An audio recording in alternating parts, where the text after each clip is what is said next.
甘油三酯是什么？甘油三酯是脂质的组成成分，是甘油和3个防酸所形成的脂。甘油三酯偏高，也就意味着罹患心脑血管疾病风险较成倍提升。甘油三酯多少是正常的，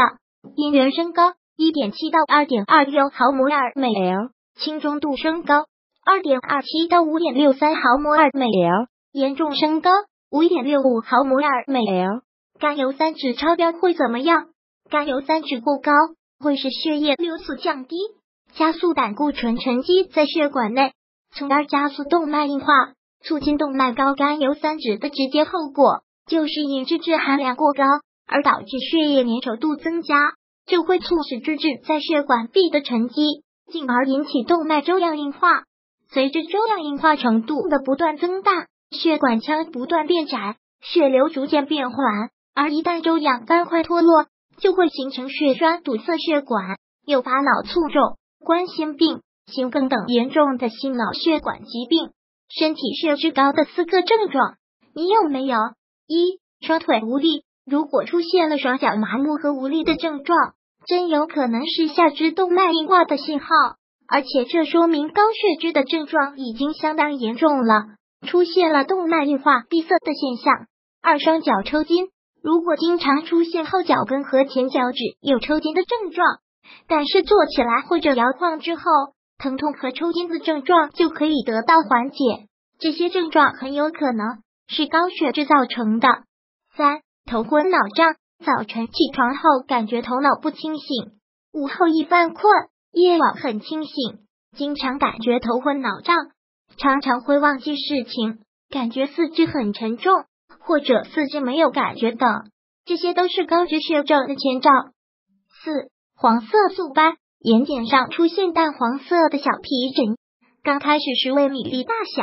略高出皮肤，严重时布满整个眼睑，这是由于血脂浓度异常增高，引起脂质异位沉积而造成的。对于甘油三酯水平边缘性升高 1.7 到 2.26 毫摩尔每 L 和轻中度升高2月27日 5.63 毫摩尔每 L， 已经自我感觉血脂高的人，应该开始注重和改善自己的饮食习惯，积极改变生活方式，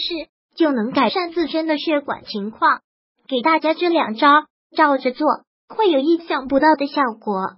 第一招，每天勾勾脚，仰卧于床上，双腿伸直放平，双足勾脚、绷脚，向内、向外等连续运动2分钟，这样有利于下肢肌肉运动，以增强心脏与下肢血管的循环功能。第二招，血豆蛋白质粉。血豆是我们常吃的一种豆类，也叫做青豆、麦豆，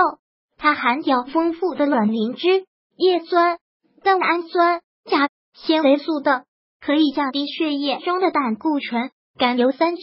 低密度脂蛋白含量，稀释血液，避免血管堵塞，预防血栓等常发的心血管疾病。血豆蛋白质粉提取出血豆中的蛋白质和其他营养，营养浓度很高，简单说就是一勺血豆蛋白质粉泡水喝，比吃3斤血豆的吸收更好，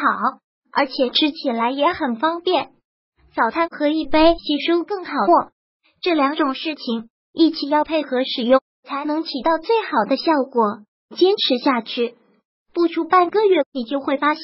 身体轻盈了许多，而且没有那么容易感到疲惫了。如果喜欢本视频，请分享并订阅本频道，别忘了按赞哦。